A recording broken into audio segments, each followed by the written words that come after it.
মাংস খান ভিন্ন রকম মজা লাগে, কালিয়া কোপ্তা তেহেরি খান ভিন্ন রকম মজা লাগে, অথচ জিব্বা কয়টা? বলেন জিব্বা কয়টা? একটা জিব্বা, অথচ ৩৫৬ প্রকারের স্বাদ গ্রহণ করার দক্ষতা ক্ষমতা দিলেন যিনি, মহান রব্বুল আলামিন তিনি। জোরে বলেন না আলহামদুলিল্লাহ। এই বান্দাকে আল্লাহ তাবারক ওয়া তাআলা এত নিয়ামত দিয়েছেন, এত নিয়ামত দেওয়ার পরেও যখন বান্দা নিয়ামতের শুকরিয়া আদা না করে, আল্লাহ তাবারক ওয়া তাআলা বলেন লাইন শাকারতুম লাযীদান্নাকুম ওয়া লাইন কাফারতুম ইন্না আযাবি লাশাদীদ।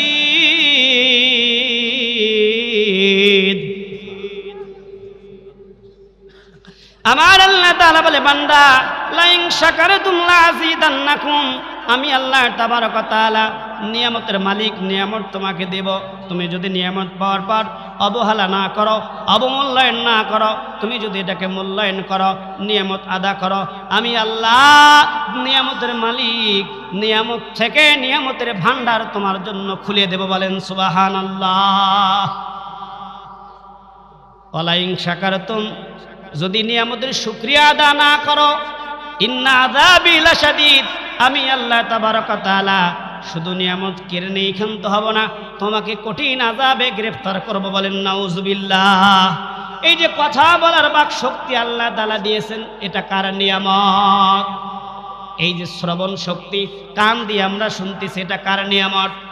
আল্লাহ তাবারক ওয়া তাআলার পাহাড় থেকে মাথা পর্যন্ত যত অঙ্গ প্রত্যঙ্গ আল্লাহ তাবারক ওয়া তাআলা আমাদেরকে দিয়েছে, এই নিয়ামতের শুকরিয়া আদা করার মতো দক্ষতা ক্ষমতা আমাদের কারণেই, তবুও যে অবস্থায় যে যেভাবেই আছি না কেন, যখনই যে নিয়ামত পাবেন সাথে সাথে নিয়ামতের শুকরিয়া আদা করবেন ইনশাআল্লাহ। আল্লাহ তাবারক ওয়া তাআলা পবিত্র কালামুল্লাহ শরীফের সূরা রহমানের ভিতরে এই নিয়ামতের শুকরিয়া আদা করার ব্যাপারে এক নয় দুই নয় একাধিকবার আল্লাহ তাবারক ওয়া তাআলা আয়াতটি নিয়ে এসেছেন। রব্বে কারীম বলেন ফাবিআই আলাই রাব্বিকুমা তুকাযযিবান। এ বান্দা বলো, তুমি আমার কোন কোন নিয়ামত অস্বীকার করো, কোন নিয়ামত আমার অস্বীকার যোগ্য তুমি বলো। আল্লাহ তাবারক ওয়া তাআলা যদি আয়াত দিয়ে আপনাকে আমাকে বিচারের কাঠগড়ায় মুখোমুখি করে, আপনি আমি কি জবাব দিতে পারবো? জোরে বলেন, জবাব দিতে পারবো? এই জন্য আমি বলতেছি বন্ধু, জবান আল্লাহ তাআলার দেওয়া নিয়ামত, এই শ্রবণ শক্তি আল্লাহর দেওয়া নিয়ামত। এই জবান দিয়ে আল্লাহর কালামুল্লাহ শরীফ তেলাওয়াত করতে হবে, এই জবান দিয়ে আল্লাহর কথা বলতে হবে, এই কান দিয়ে গান বাদ্য শোনা যাবে না, এটা আল্লাহর দেওয়া নিয়ামত। আল্লাহর পবিত্র কোরআনুল কারীম তেলাওয়াত শুনতে হবে। রব্বে কারীম আপনাকে অসংখ্য অগণিত নিয়ামত দিয়ে ভরপুর করে দিয়েছে। আল্লাহ তাবারক ওয়া তাআলা বলে বান্দা শোনো, এত নিয়ামত এত কিছু তোমারে দিয়েছি কেন জানো? ইবাদত করবা তুমি শুধু আমি আল্লাহর। বলেন সুবহানাল্লাহ। রব্বে কারীম বলেন ওয়ামা খালাকতুল জিন্না ওয়াল ইনসা ইল্লা লিয়াবুদুন।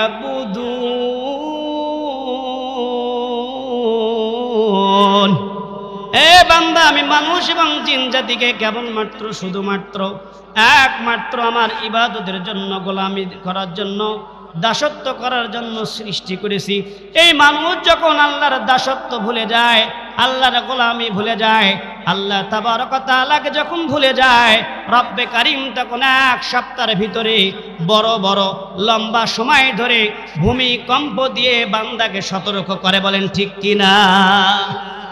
কয়েকদিন আগে বিশাল বড় ভূমিকম্প, পবিত্র শুক্রবারের দিন। আমি তো বসে গিয়েছিলাম রাস্তায়। এই যে আল্লাহ তাবারক ওয়া তাআলা বলেন বান্দার পাপ রাশি যখন জমিনের উপরে বেশি হয়ে যায়, তখন আমি আল্লাহ তাবারক ওয়া তাআলা বান্দাকে সতর্ক করি, এই জমিনের মালিক আমি আল্লাহ, আর তুমি আমার জমিনে থেকে আমার ইবাদত করো না। আমি যদি এখনই বলি কুন ফায়াকুন, সাথে সাথে হয়ে যাবে।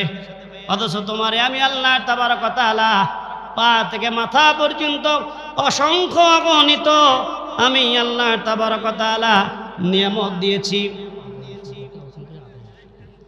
অসংখ্য অগণিত নিয়ামত দিয়েছি। তুমি সেই নিয়ামতের শুকরিয়া আদা করো না। ধন সম্পদ এটাও কিন্তু আল্লাহ তাআলার দেওয়া নিয়ামত, বলেন ঠিক কিনা? এ বন্ধু, ধন সম্পদ আল্লাহ তাবারক ওয়া তাআলা আপনাকে দিয়েছেন। এই ধন সম্পদ আল্লাহ তাবারক ওয়া তাআলার রাস্তায় ব্যয় করতে হবে। বন্ধু, যত বন্ধুর প্রেমে আসক্ত হও না কেন, ওই বন্ধু সেদিন কোনো উপকারে আসবে না। যে সন্তানদের জন্য দুনিয়ার সমস্ত হারাম হালাল বাছাই না করে খাদ্য গ্রহণ করব, ওই সন্তান সেদিন কোনো উপকারে আসবে না। আল্লাহ তাবারক ওয়া তাআলার 29 নম্বর পারার সূরার নাম মাআরিজ। সূরার নাম কি? আল্লাহ তাবারক ওয়া তাআলা বলেন, ওয়ালা ইয়াসআলু হামিমুন হামিমা।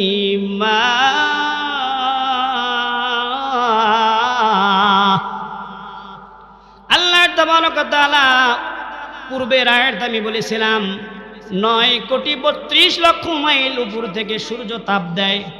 কেন দেয়? কারণ আপনি আমি বেঁচে আছি ইবাদত করব।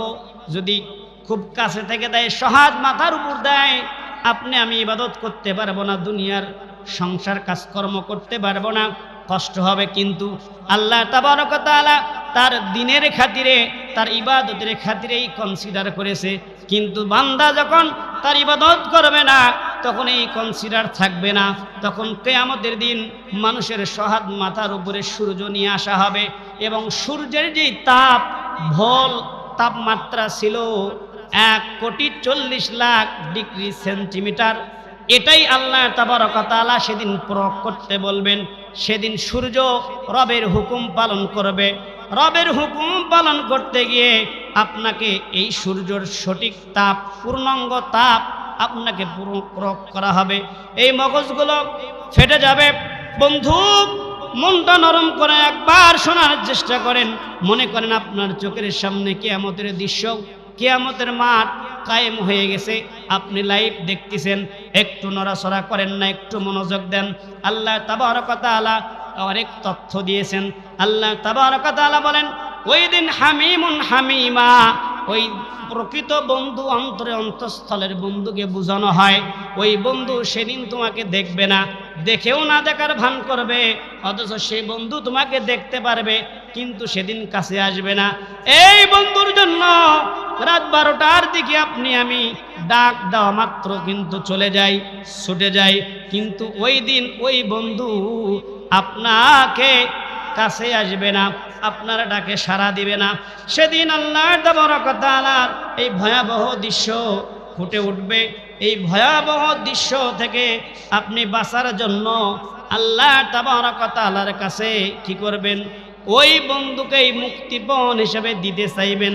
আল্লাহ তাবারক ওয়া তাআলা পরের আয়াতে বলেন, ইউবাসসিরুনাহুম ইয়াওয়াদ্দুল মুজরিমু লাউ ইফতাদি মিন আযাবি ইয়াওমাইযিম বিবানি।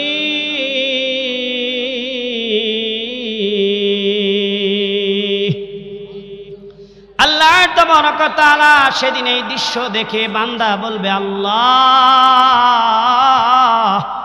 তুমি আমার সন্তানটাকে নাও, মুক্তিপণ হিসেবে নাও, তাও এই কঠিন আযাবের জায়গা, এই কঠিন দৃশ্য থেকে তুমি আমাকে রক্ষা করো, তোমার জাহান্নাম থেকে তুমি আমাকে বাঁচাও, তোমার জান্নাতে আমাকে পৌঁছার তৌফিক দাও, মুক্তিপণ হিসেবে তুমি আমার সন্তানটাকে নাও। আরে এই সন্তান কত আদরের, মা বাবার জীবনের চাইতেও সন্তানকে বেশি ভালোবাসে। দুনিয়ায় যদি কোনো ব্যক্তি তার কথা কানে আসে, আমার সন্তানকে কেউ আটকে রেখেছে, মুক্তিপণ হিসেবে আমার বাড়ির ভিটা পর্যন্ত চায়, ওই বাবা কিন্তু মুক্তিপণ হিসেবে বাড়ির ভিটা পর্যন্ত দিতে চায়।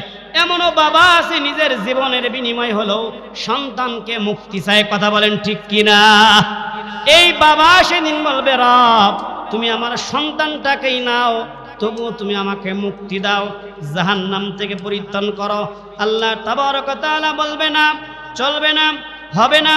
এবার বান্দা সেদিন বলবে ওয়া সাহিবাতিহি ওয়া আখি, ও আমার রব, তুমি আমার প্রাণ প্রিয়, প্রিয়তমা, আমার জীবনের অর্ধাঙ্গিনী, যাকে আমি প্রাণের থেকেও বেশি ভালোবাসি, আমার স্ত্রীটাকেও তুমি নাও, তবুও তুমি আমাকে জাহান্নাম থেকে রক্ষা করো, তবুও আমাকে জাহান্নাম থেকে পরিত্রাণ করো। আমার সঙ্গিনীকেও তুমি নাও, যার সাথে আমি আরাম আয়েশে সুখে দুঃখে সব সময় আলাপচারিতা করেছি, একেও তুমি নাও, আর তুমি আমাকে রক্ষা করো। এরপরেও যখন আল্লাহ তাবারক ওয়া তাআলা রাজি হবে না, পরে আল্লাহ তাআলা বলেন ওয়া মান ফিল আরদি জামিআন সুম্মা ইনজি, এবং পরবর্তীতে এই বান্দা বলবে আল্লাহ, তুমি আমার বন্ধু বান্ধব জনগোষ্ঠী, আমার আত্মীয় স্বজন ওয়ারিস যারা আছে তুমি তাদেরকেও নাও, মুক্তিপণ হিসেবে তাদেরকেও নাও, কিন্তু শুধু আমাকে জাহান্নাম থেকে রক্ষা করো। এ বন্ধু, এই কথা কি সাধারণ কথা? নিজের সন্তান, একবার মনোযোগ দেন, নিজের সন্তান, নিজের স্ত্রী, নিজের পরিবারের ব্যক্তিবর্গকেও আল্লাহর কাছে মুক্তিপণ দিতে চাইবেন, আর বিনিময় আল্লাহর জাহান্নাম থেকে বাঁচতে চাইবেন। আমার রব্বে কারীম বলে বান্দা, এত কিছু তো আমার সাথে তোমার কথা ছিল না, আমি তো এত স্যাক্রিফাইস চাই নাই, আমি শুধু চেয়েছিলাম একটু রিভাব বাড়ান, কমান একটু রিভাব বাড়ান। আল্লাহ তাবারক ওয়া তাআলা বলে বান্দা, আমি তো সামান্য কিছু স্যাক্রিফাইস চেয়েছিলাম, এত তোমার সাথে আমি চুক্তি করতে চাই নাই। আমি বলেছিলাম দুইটি ওয়াদা যদি তুমি করতে পারো, দুইটি স্যাক্রিফাইস যদি তুমি করতে পারো, এক নাম্বার হলো ইন্নাল্লাযীনা আমানু ওয়া আমিলুস সলিহাত, ঈমান আনয়ন করতে হবে আল্লাহর উপর। আমি রবের প্রতি যদি তুমি ঈমান আনতা, আমি যে রব, আমি যে সৃষ্টিকর্তা, এটা যদি মনে প্রাণে বিশ্বাস করতা, আমি যে রিজিক দাতা, জমিনে রিজিক যে আমার হুকুমে চলে, এটা যদি তুমি বিশ্বাস করতা, হালাল হারাম বাছাই করে চলতে পারতা, আর রিজিকের কমতি হবে না, এই বিশ্বাস যদি তুমি আমার উপর রাখতা, আমি তো তোমাকে বলেছিলাম তুমি দুইটি কাজ করো, কেবলমাত্র শুধুমাত্র দুইটি কাজ যদি তুমি করতে পারো, ইন্নাল্লাযীনা আমানু, ঈমান আনতে হবে আল্লাহর উপর, তুমি ঈমান আনবে আমার উপর, ওয়া আমিলুস সলিহাত, এবং আনার পরে আমলে সলেহ করবে, ভালো কাজ করবে, সৎ কাজ করবে। এই যে মাদ্রাসা দ্বীনী প্রতিষ্ঠান, এই কোরআনুল কারীমের এই ময়দান, কালামুল্লাহ শরীফ, আল্লাহর এই বুলবুলি পাখিরা মাদ্রাসার ভিতরে তেলাওয়াত করে, এইটা আমলে সলেহ কিনা? জোরে বলেন, এটা আমলে সলেহ কিনা? এইটা আমলে সলেহ। এই আমলে সলেহ যদি কেউ আপনারা শরীক হতে পারেন, আল্লাহ তাবারক ওয়া তাআলা বলেন আমার তো এত কিছুর প্রয়োজন ছিল না, আমি শুধু চেয়েছি বান্দা তুমি ঈমান আনার সাথে সাথে তুমি কি করবা? তুমি শুধু আমলে সলেহ করবা, ভালো কাজ করবা। আমি আল্লাহ তাবারক ওয়া তাআলা বলেছি কানাত লাহুম জান্নাতুল ফিরদাউসি নুজুলা।